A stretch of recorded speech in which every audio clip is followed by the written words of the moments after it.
اور امتحانی سینٹر میں جانے کا خیال طالب علم کو مجبور کرتا ہے کہ میں اسباق تیار کروں، میں بار بار اس پر غور کروں، میں کتاب کو سمجھوں، میں اس کو حل کروں چیزوں کو، تاکہ جب میں مرکز میں جاؤں پرچہ دینے کے لیے امتحانی سینٹر میں تو پھر مجھے پریشانی کوئی نہ ہو۔ بس سمجھانے کے لیے بات عرض ہے کہ یہاں لوگوں کو بتایا جاتا ہے، قائل کیا جاتا ہے یہ حلال ہے، یہ حرام ہے، یہ تیرے لیے ٹھیک نہیں ہے، یہ تیری حدود ہیں، یہ تیرے قیود ہیں، یہ تیرا دائرہ کار ہے۔ لیکن اگر پھر بھی کوئی بندہ باز نہ آئے، پھر بھی کوئی شخص باز نہ آئے، تو پھر اس کو کہا جائے گا صبح قیامت اللہ خود حساب لے لے گا، پھر تجھے مالک اپنے سامنے کھڑا کرے گا، ثم لتسألن یومئذ عن النعیم، پھر وہ تجھ سے ایک ایک نعمت کے بارے میں سوال کر لے گا، پھر تجھے جواب دینا ہوگا۔ تو اس تصور کو اپنی زندگی میں لاگو کریں کہ ہم نے مرنا ہے، اللہ کی بارگاہ میں جان، اس تصور کو پوری طور پر طاری کریں اپنے ذہنوں میں۔ یہ جو رسمی سی بات ہے نا، پتہ نہیں کب چلے جانا ہے، جو جانے والے ہوتے ہیں ان کی کوئی تیاری بھی ہوتی ہے۔ جن کو پتہ ہوتا ہے نا، وہ رمضان المبارک میں نا کئی دفعہ ایسا ہوتا ہے کہ ٹکٹیں نہیں مل رہی ہوتی اور عمرے کے ویزے لگ چکے ہوتے ہیں، تو ایجنٹ کہہ دیتے ہیں جانے والوں کو کہ تیاری رکھنا، کسی وقت بھی میرا فون آ جائے گا۔ تو لوگوں نے بیگ باندھ لیے ہوتے ہیں، سامان تیار کر لیا ہوتا ہے، سارے انتظامات کر کے رکھے، کیوں کہ پتہ نہیں کس وقت بلاوا آ جائے گا۔ تو روز کہتا ہے پتہ نہیں اللہ کی جانب سے کس وقت بلاوا آ جائے گا۔ پھر اپنی تیاری بھی تو یار کچھ بتانا، میں بھی بتاؤں، آپ بھی بتائیں۔ پھر ہم اپنے آپ سے یہ بھی تو سوال کریں نا کہ جہاں اچانک جانا پڑے اس کے لیے تیاری ہوتی ہے، ہماری تیاری کیا ہے؟ اگر اچانک جانے پڑے اس کی بارگاہ میں کیا تیاری؟ روز دیکھ رہے ہیں نا، کچھ لوگ روڈ پہ چڑھے تھے پہنچ نہیں سکے، ہاسپٹل گئے تھے پہنچ نہیں سکے، کچھ لوگ کسی فیلڈ میں کام کر رہے تھے، ڈگری نہیں مل سکی، جا ہی نہیں سکے، وقت آ گیا۔ تو اگر وہ ٹائم آ جاتا ہے اس کی بارگاہ میں حاضر ہونا پڑ جاتا ہے، تیاری کیا ہے؟ نبی پاک علیہ الصلوۃ والسلام گھر کے اندر اپنے گھر والوں کی تربیت کے لیے اور تعلیم امت کے لیے ایک دعا مانگتے تھے۔ حضرت عائشہ صدیقہ کہتی ہیں حضور دعا مانگتے تھے، مشکات میں موجود ہے۔ کیا دعا تھی؟ اللہم حاسبنی حسابا یسیرا، اے اللہ ذرا حساب آسان کر کے لینا۔ یہ حضور تعلیم امت کے لیے دعا مانگتے، اللہ حساب ذرا آسان کر کے لیجیے، مالک کرم فرمانا۔ تو حضرت عائشہ صدیقہ رضی اللہ تعالیٰ عنہ ارشاد فرماتی ہے، میں نے عرض کیا یا رسول اللہ صلی اللہ تعالیٰ علیہ وسلم یہ آسان حساب کا کیا مطلب ہے؟ تو حضور فرمانے لگے عائشہ آسان حساب کا مطلب یہ ہے کہ رب کریم بندے کے نامہ اعمال پر نظر ڈالے گا اور پھر اللہ تبارک و تعالیٰ اس سے درگزر فرما دے گا۔ یہ آسان حساب ہے، پتہ مالک کو ہے اس نے کیا کیا ہے، پر کریم ہے نا۔ عدل کریں تے تھر تھر کمبن، اچیاں شاناں والے تے جے فضل کریں تے پھر بخشے جاون میرے جے منہ کالے، نظر کرے گا پھر معاف فرما دے گا۔ اور حضور فرماتے عائشہ یاد رکھو جس سے اس نے حساب لیا وہ پھر بڑی مشکل میں آ جائے گا، اس کے لیے مشکل ہو۔ اللہم حاسبنی حسابا یسیرا، اے اللہ تو حساب ذرا آسان کر کے لینا، ذرا آسان کر کے۔ یہ تعلیم امت کے لیے کہ امت کے دل میں خیال پیدا ہو کہ حساب دینا ہے، تو نے حساب دینا ہے، تو نے اپنے مال کا حساب دینا ہے، تو نے اپنے لفظوں کا حساب دینا ہے، تو نے معاملات کا حساب دینا ہے۔ تو جس کرسی پہ بیٹھا ہے، تو کلرک ہے یا صدر ہے، تو نے اپنی اس نشست کا حساب دینا۔ تو استاد ہے یا پیر طریقت ہے، تو مؤذن ہے یا خطیب ہے، تو جو بھی ہے تو نے حساب دینا ہے۔ تجھے تیرے منصب کے بارے میں پوچھا جائے گا، تجھے تیرے عہدے کے بارے میں پوچھا جائے گا، تجھے اپنی ذمہ داریوں کے بارے میں حساب دینا، اللہ کی بارگاہ میں تمہیں جا کے بتانا ہے کہ تم نے کیا اعمال کی۔ اس تصور کو پکا کریں اپنی۔ یہ تصور کتنا کو پکا ہونا چاہیے، دنیا کیا ہے اور آخرت کیا ہے۔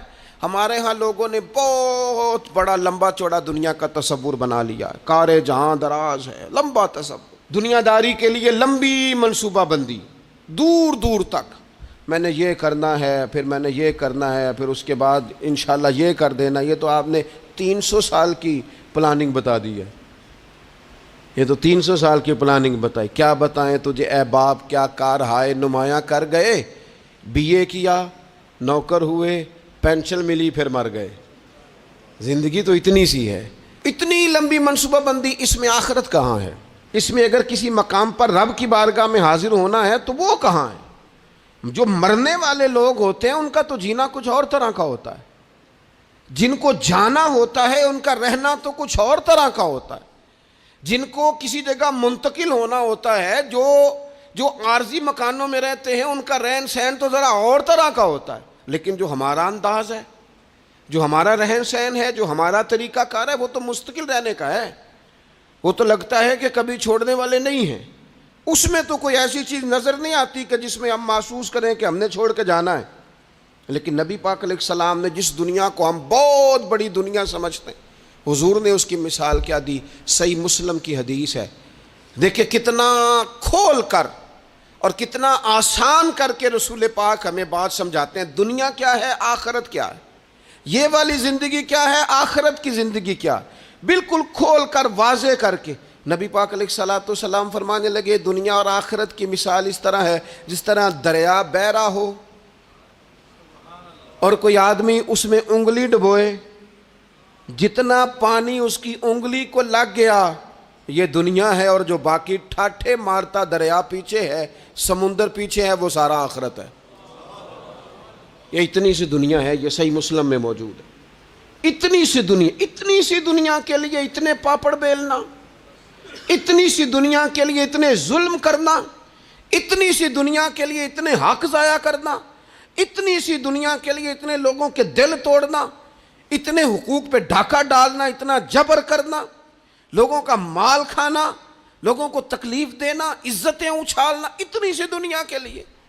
حضور فرمانے لگے اتنی سی ہے یہ دنیا, جتنا انگلی کو پانی لگ گیا ہے وہ جنت, جو نری جنت نہیں, خدا کا فضل ہے, جو اللہ کی عطا ہے اپنے بندوں کے لیے. میرے کریم فرمانے لگے اس جنت میں وہ نعمتیں ہیں نہ کسی آنکھ نے دیکھی, نہ کسی کان نے سنی, نہ تمہارے دل پر کبھی خیال ہی گزرا ہوگا کہ ہمارا رب ہمیں یہ جی عطا فرمانے والا ہے. تھوڑا سا نا 24 گھنٹوں میں کچھ ٹائم اپنی آخرت کے لیے, اپنے سارے معاملات کو مرتب کرتے ہوئے کچھ زندگی کے کام اپنی آخرت کے لیے. آپ یقین کریں بچوں سے لے کر بڑوں تک, ان پڑھ سے لے کر پڑھے لکھے تک, ہم نے جس کو اپنے مزاج کے مطابق کم فہم سمجھا اس سے لے کر دانشور تک دوڑ لگ گئی دنیا جمع کرنے کی. وہ ایک سوچ حضرت سلطان باہو رحمۃ اللہ علیہ فرمانے لگے, ہزاروں لوگ ان کی خدمت میں آیا کرتے تھے تو کہتے ہیں رابدہ طالب کوئی نہیں ملیا, ات جو ملے ہے طالب زردہ ہو. یہ تو دعا کرانے آئے ہیں کہ میرا کاروبار نہیں چلتا, یہ تو دعا کرانے آئے ہیں کہ جناب وہ میرا جو ہے وہ فلانا کیس سلجھ گیا. رابدہ طالب کوئی نہ ملے. کوئی ایسا تو آتا جو کہتا میری اس سے ملاقات کرا دے, کوئی طریقہ بتائیں مالک معرفت کیسے دیتا ہے. کوئی تو ایسا آتا جو کہتا کہ آؤ نہ کچھ باتیں درد کی کریں, کچھ عشق رسول کی تم کرو, کچھ محبت مصطفیٰ کی میں کروں.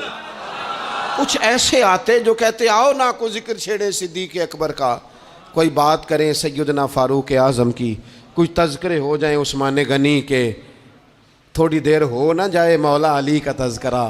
کچھ لوگ ہوتے نا ایسے جو اس طرح کے ہوتے, لیکن وہ ہر وقت دنیا داری, ہر وقت. اچھا کہیں اکتاتے بھی ہیں نا, تھک گئے کاروبار کر کر کے, کہیں اکتاتے بھی ہیں تو کرتے کیا ہیں, سیر کرنے چلے جاتے ہیں. میں جی بور ہو گیا ہوں کام کرتے کرتے, چلو میں اب ٹھنڈے علاقے میں چلتا ہوں. کبھی تو ایسا ہونا تو کہے میں نے بچوں کو بھی وقت دیا ہے, دوستوں کو بھی دیا ہے, یاروں کو بھی دیا ہے, صحت کو بھی دیا ہے, میں نے ٹائم اپنے شوق کو بھی دیا ہے, اب میں کسی کو ٹائم نہیں دوں گا, یہ چند گھنٹے میں صرف رب رسول کی بارگاہ میں حاضری دوں گا. تو ذرا جم کے قرآن پاک پڑھے, تو ذرا ذوق سے درود پاک پڑھے, تو ذرا شوق سے میرے محبوب کی نعت سنے, تو سارا زمانہ بھول جائے اور تو رج رج کے دعا مانگے اپنے رب کی بارگاہ میں, اپنی پریشانیاں عرض کرے, اپنے اندر کی کیفیت بیان کرے. دل جو سخت ہو گیا ہے, ذہن جو سخت ہو گیا ہے, جو طبیعت میں وہ نورانیت نہیں آ رہی, اس کی تو بات کرے. تو اپنے رب کی بارگاہ میں معافی کا سوال کرے، تو اس سے قیامت کے دن درگزر کرنے کے لیے عرض کرے، کچھ تو ایسا ٹائم نکلے۔ لیکن دوستو، ہم تو بالکل الجھتے ہی جا رہے ہیں۔ وہ معاملات زندگی ہیں کہ ختم ہی نہیں ہو رہے، شوق ہیں کہ ختم ہی نہیں ہو رہے، باتیں ہیں کہ بڑھتی چلی جا رہی ہیں۔ دور گزر گیا جب لوگ کہتے تھے کہ کوئی درود پاک بتائیں جس سے سرکار راضی ہو۔ ایک کی مسئلہ ہے، کام نہیں چلتا۔ ایک صاحب آئے، کام نہیں چلتا، میں نے کہا سورہ واقعہ پڑھا کریں، کہتے ہیں حضرت میں بڑی دیر سے پڑھ رہا ہوں۔ میں نے کہا چلیں کوئی صدقات دے کے دیکھ لیں، کہنے لگے بڑی دیر سے دے رہا ہوں۔ میں نے انہیں ایک اور وظیفہ بتایا، کہنے لگے یہ بھی مجھے کسی نے بتایا تھا، بڑی دیر سے کر رہا ہوں۔ تو میں نے انہیں کہا پھر میری ایک ناقص رائے یہ ہے کہ سارا کچھ کرنے کے بعد اگر ابھی تک پھر بھی آپ سمجھ رہے ہیں نا آپ کی مرضی کے مطابق آپ پر دروازے نہیں کھل رہے، پھر آپ صبر کریں، جو میرا رب چاہتا ہے اس پہ راضی رہ کے دیکھیں، پھر ذرا راضی رہ کے دیکھیں، پھر دیکھیں کہ مالک کا فیصلہ کیا ہے۔ وہ آپ کے حق میں کوئی رحمت والا فیصلہ ہی فرمائے گا، پھر ذرا انتظار کر کے دیکھیں، پھر ذرا صبر کر کے دیکھیں۔ پھر وہ کہتا وَبَشِّرِ الصَّابِرِينَ، محبوب یہ جنہوں نے صبر کیا ہے انہیں میری رحمت کی خوشخبری سنا دو۔ پھر وہ کہتا ہے باقیوں کے پاس مال ہوگا، دولت ہوگی، اقتدار ہوگا، بڑا کچھ ہوگا، ان اللہ مع الصابرین، صبر کرنے والوں کے ساتھ رب کریم ہوگا۔ پھر ذرا ٹھہر ہی جائیں، پھر تھوڑا حوصلہ ہی کر لیں، پھر اس کے فیصلے کا ذرا انتظار کر کے دیکھیں۔ ہم نا من چاہی زندگی کے پیچھے پریشان ہیں اپنی آخرت کے، اور آخرت کرتی کیا ہے؟ جب آپ کا آخرت پر یقین پکا ہو جاتا ہے نا، پھر لازمی طور پر انسان کے اعمال سنورتے ہیں۔ آپ یقین کریں سنورتے ہیں، 100% سنورتے ہیں۔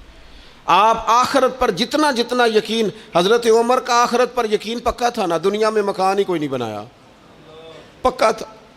سیدنا مولا علی شیر خدا امیر المومنین بھی ہو گئے تو طامت پھر بھی پھٹی ہوئی تھی، پکا یقین تھا نا کہ اللہ نے ہمارے لیے آگے بڑی نعمتیں تیار کی ہوئی ہیں۔ حضور نے آ کے فرمایا تھا نا کہ عمر میں تیرا گھر دیکھ آیا ہوں جنت میں، یقین پکا تھا نا بڑا کچھ ملنے والا ہے۔ تو جن لوگوں کا پکا ہونا کہ میرا دیس میں گھر ہے، وہ پردیس میں بلڈنگیں نہیں بنایا کرتے، ان کو پتہ تھا کہ ہمارے دیس میں گھر بنے ہوئے ہیں، لہٰذا یہاں وہ کسی پریشانی کا شکار۔ اور دوسرا، جب بندے کا آخرت پر یقین پکا ہو جاتا ہے نا، ایک بات آپ نے ضرور ذہن میں رکھنی ہے۔ ہمارے محدثین نے لکھا ہے جس بندے کا صرف دنیا داری میں جینے کا مزاج ہو جاتا ہے نا، وہ بزدل ہو جاتا ہے، اور جس کا خیال ہوتا ہے نا زندگی عارضی ہے، صبح قیامت دوبارہ اٹھوں گا، وہ بندہ بہادر ہو جاتا ہے۔ جس کا خیال ہے نا یہی کچھ ہے، کھا لو پی لو بس، یہ زندگی ختم ہو گئی تو ختم ہو گئی، مر گئے تو مر گئے، ختم ہو گئے، فنا ہو گئے، ان لوگوں کا مزاج بزدلانہ ہو جاتا ہے، جرت مند نہیں رہتے۔ اور جن کا یہ خیال ہوتا ہے نا مرنے کے بعد بھی اٹھنا ہے، ایک نئی زندگی اللہ عطا کرے گا، وہ لوگ پھر موت سے گھبراتے نہیں، انہیں مرنے سے ڈر نہیں لگتا۔ پھر موت کا لفظ کوئی بندہ سنا کہ انہیں بلیک میل نہیں کر سکتا، وہ بندے طاقتور ہو جاتے ہیں، باہمت ہو جاتے ہیں۔ حضرت جابر بن عبداللہ فرماتے ہیں، بخاری میں حدیث ہے، فرماتے ہیں ایک احد والے دن ایک صحابی کھجور کھا رہے تھے، تو کھجور کھاتے کھاتے انہوں نے نبی پاک صلی اللہ تعالیٰ علیہ وسلم کی خدمت میں عرض کی، حضور اگر میں آج شہید ہو جاؤں تو کہاں جاؤں گا؟ تو محبوب فرمانے لگے میرا رب اپنے فضل سے تجھے جنت عطا کرے گا۔ حضرت جابر بن عبداللہ رضی اللہ تعالیٰ عنہ فرماتے ہیں اس بندے نے کیا کیا، اس نے نا کھجور جتنی کھا لی تھی کھا لی، باقی نکال دی منہ سے، تلوار لی، میدان میں گئے، شہید ہو گئے۔ سبق ہمیں کیا دیا؟ کہنے لگے جب مرتے ہی اللہ تعالیٰ جنت عطا کرے گا، پھر کھجور کھاتے کھاتے رہنے والی دیر بھی کیوں کرنی ہے؟ پھر چھوڑو، جنت میں جا کے اللہ کے دیے ہوئے انعام کھائیں گے۔ کھجور کھانے کی بھی دیر برداشت نہیں کی۔ یہ آخرت کا اجر، آخرت میں رب کی بارگاہ میں کھڑے ہونے کا تصور بندے کو طاقتور کر دیتا۔ وہ بزدل، اقبال کیا کہتے ہیں؟ اقبال کہتے ہیں موت کو سمجھے ہیں غافل اختتام زندگی، یہ ہے شام زندگی، پھر صبح دوام زندگی۔ اور حضرت بلے شاہ بھی بول پڑے، وہ کہنے لگے عرش فرشتے بانگا ملیاں مکے پہ گئے شور، بلے شاہ آسان نہیں مرنا، یہ تے مر گیا ہی کوئی ہور، یہ تو کسی اور۔ پھر ایک اور درویش بولے، وہ کہنے لگے وارث شاہ او کدو مر دے، وارث شاہ او کدو مردے جنہ کیتیاں نیک کمائیاں نے، وہ تو اللہ کی بارگاہ میں انعام پاتے ہیں. ایک پل ہے موت، اس پل سے گزرتے ہیں، پھر رب کا فضل انہیں ملتا ہے. میں کئی دفعہ کہہ چکا ہوں، پھر کہتا ہوں، یہ جب بہت ٹینشن بن گئی نا، ڈپریشن بہت بڑھ گیا، کووڈ-19 کے دن تھے، کرونا کے، تو مجھے ایک سرکاری ادارے میں بلایا گیا جہاں اس عملے کو میں نے گفتگو کرنی تھی، اس عملے سے جو مریضوں کو دیکھ رہا تھا. کہنے لگے، مجھے وہاں کے جو ہیڈ تھے کہنے لگے پیر صاحب بڑا ڈپریشن بڑا ہے، لوگ ڈر رہے ہیں. وقتی طور پہ خوف بھی بڑا تھا. تو میں نے ایک صاحب سے وہاں کہا کہ اتنا خوف کس بات کا؟ کہنے لگے جی مجھے تو زیادہ ہجوم آ جائے تو میرا سانس نہیں نکلتا، تو قبر میں تو کھڑکی کوئی نہیں، تو تصور سوچ سوچ کے میں ڈرتا ہوں. تو میں نے کہا ڈاکٹر صاحب، ماں کے پیٹ میں جو رب آکسیجن دیتا ہے وہ قبر میں بھی دے گا. تو انہوں نے آپ کی طرح سبحان اللہ نہیں کی، کیونکہ وہ ڈاکٹر صاحب تھے نا. سیانے بندے کو سمجھانا بھی کافی سیانے بندے کا کام ہے، وہ زیادہ سیانے تھے. لیکن نا سوتے کو جگانا تو کام ہے، اور اگر جاگتے کو جگانا پڑ جائے تو بہت مشکل کام ہوتا ہے. وہ ڈاکٹر صاحب تھے. وہ کہنے لگے جی حضرت صاحب، وہ تو ماں سانس لیتی ہے تو وہ بچے کو جاتا ہے، وہ آکسیجن ماں کے سانس کی بنیاد پہ ملتی ہے، تو قبر میں وہ کیسے ہوگا؟ میں نے کہا چلیں ٹھیک ہے ڈاکٹر صاحب، آپ کی یہ دلیل بھی مان لیتے ہیں. وہ جو انڈے سے بچہ نکلتا ہے، وہ چاروں جانب کوئی سوراخ ہوتا ہے؟ ڈاکٹر صاحب نے قلم چھوڑ دیا، رکھ دیا. میں نے کہا چلو یہ بھی بتاؤ زندہ ہی نکلتا ہے؟ کہنے لگے بالکل. تو میں نے کہا سونا بھی نکلتا ہے؟ کہنے لگے بڑا ہی پیارا ہوتا ہے. میں نے کہا انشاءاللہ جب ہم قبروں سے نکلیں گے مصطفیٰ کا صدقہ، یوم نحشر المتقین الی الرحمن وفدا، رب کہتا ہے تم جب نکلو گے نا قبروں سے، متقی مومن جب نکلیں گے تو رب کی بارگاہ میں مہمان بنا کر پیش کیے جائیں گے. اے رب دے پرونے ہون گے قیامت میں، وہ مہمان بنا کر پیش کیے جائیں گے اللہ کی بارگاہ، مہمان بنا کر. دوستو، قبر صرف دوزخ کا گڑھا نہیں ہے، دوزخ کا گڑھا بھی، لیکن اس کے لیے جس نے دنیا میں رہ کے صرف دنیا کٹھی کی، آخرت کے لیے جمع کچھ نہیں کیا، اور جس نے یہاں رہ کے وہاں کے لیے کوشش کی، صبح سے شام تک ڈرا کہیں میرا رب ناراض نہ ہو جائے، کہیں حضور کی بتائی ہوئی حدیں معاذ اللہ مجھ سے کراس نہ ہو جائے. جس نے محتاج زندگی گزاری، اس کی قبر گڑھا نہیں، کھڈا نہیں، بلکہ حضور فرماتے ہیں روضۃ من ریاض الجنہ، اس کی قبر تو باغ ہے، باغ. ایک منٹ کے لیے صرف سوچنا، بندہ فوت اور سیدھا اسے باغ میں چھوڑا ہے کوئی، باغ ہے قبر، باغ. اور باغ بھی معمولی نہیں، معمولی کیاری نہیں، روضۃ من ریاض الجنہ، جنت کے باغوں میں سے باغ. اور باغ اتنا سونا ہے جس میں آنکھ کھلے گی تو پہلی زیارت ہی مدینے والے رسول کی نصیب ہوگی. تو خوف آتا ہے وہاں جاتے ہوئے. پہلے بھی میں نے کہا تھا، پھر کہتا ہوں، وہ مرحوم آسی نے کہا تھا، آج پھولے نہ سمائیں گے کفن میں آسی، او قبر کی رات ہے ان سے ملاقات کی رات. آج تو ملاقات. تو یہ جو عقیدہ آخرت ہے یہ انسان کو بزدل نہیں کرتا، بہادر کر دیتا ہے. جو لوگ عقیدہ آخرت نہیں رکھتے بزدل ہو جاتے ہیں، اور لازمی طور پر بزدل ہو جاتے ہیں. اسی طرح یہ جو عقیدہ آخرت ہے یہ صبر و تحمل پیدا کرتا ہے انسانی زندگی میں، ٹھہراؤ پیدا کرتا ہے. انسان محسوس کرتا ہے کہ کل دنیا یہ نہیں، آگے بھی اللہ بڑا کچھ عطا فرمانے والا ہے. اس کے مزاج کے اندر تحمل، بردباری، سکون رہتا ہے.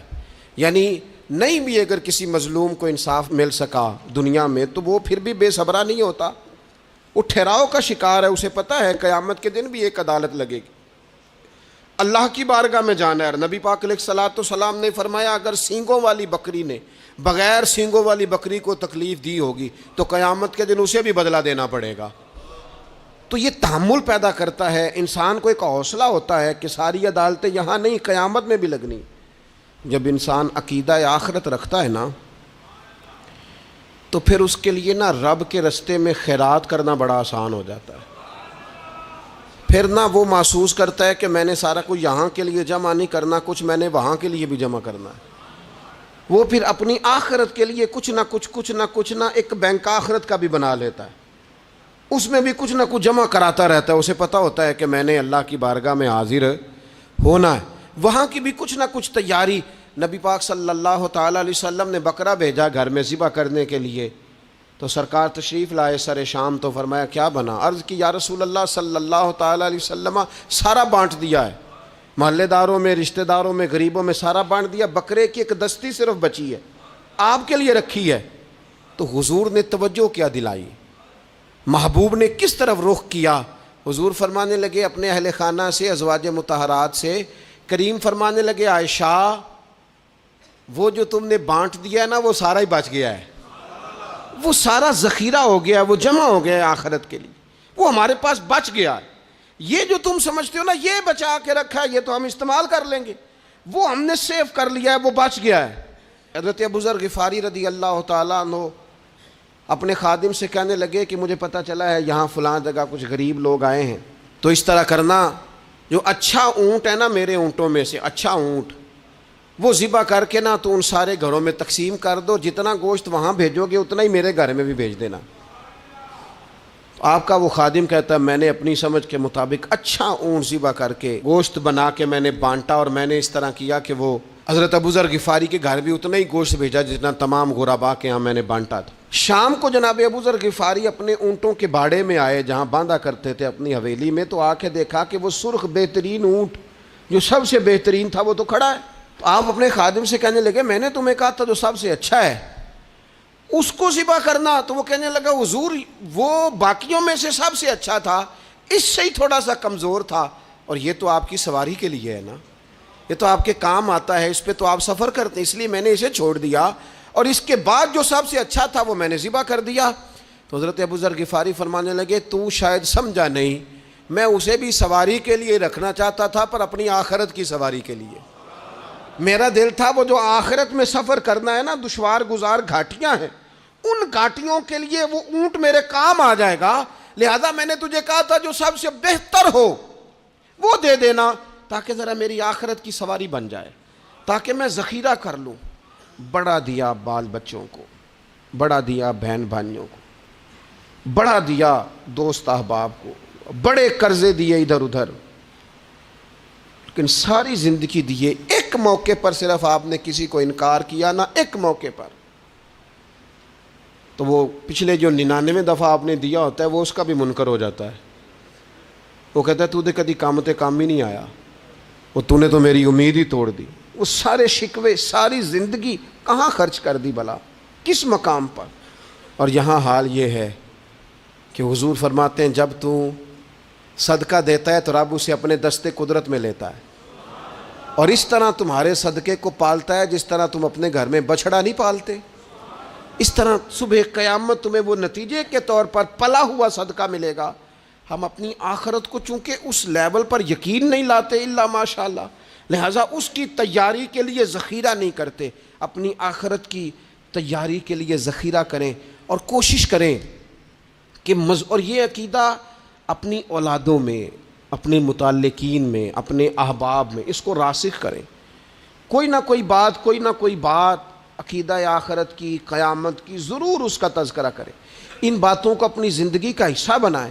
اگر عقیدہ آخرت نہ ہو تو دنیا کی ساری چیزیں ویسے ہی لوگوں کو عجیب لگنے لگ جائیں، اگر کوئی قیامت ہی قائم نہ ہو تو مظلوم رہ گیا، ظالم نے تو پھر ظلم ہی کمایا، وہ تو پھر دندناتا پھرے گا۔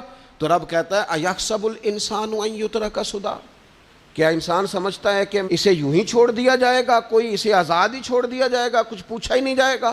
صبح قیامت سوال ہوں گے، رب کی بارگاہ میں حاضری ہوگی، اللہ کے حضور سوالات کے جواب دینے ہوں گے، لہٰذا اپنی زندگی کے اعمال کو مرتب کرتے وقت، کوئی بھی کام کرتے وقت ایک تصور ضرور ذہن میں رکھیں کہ مجھے صبح قیامت اس کا حساب دینا ہے۔